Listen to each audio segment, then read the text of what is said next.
Thanks for joining us for another episode of 2M2X, a weekly video series on digital transformation sponsored by Informulate.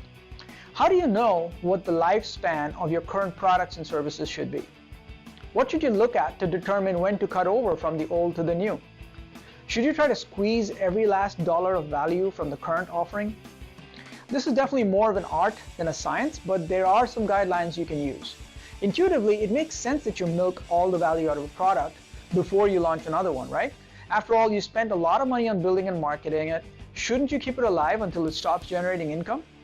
Sure, you could prolong the lifespan by launching new offers and campaigns, adding new features, refreshing the brand, etc. But should you? Let's consider Apple. It is one of the most famous self-disruptors out there. They have an aggressive product cannibalization strategy laid out, sometimes even before the product has reached peak revenue. And this is the company that has arguably the most successful product of all time, the iPhone.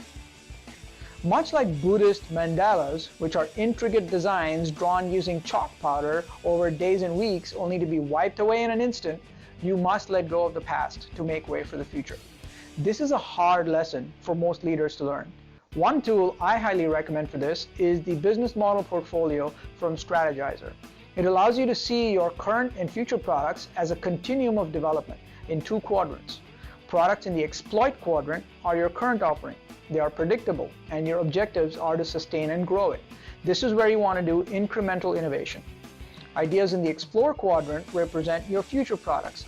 They are as yet unpredictable, and your objective there is to validate and test them. This is where you work towards disruptive innovation. Google Business Model Portfolio to learn about how to use this tool and to determine the lifespan and transition smoothly from old to new products.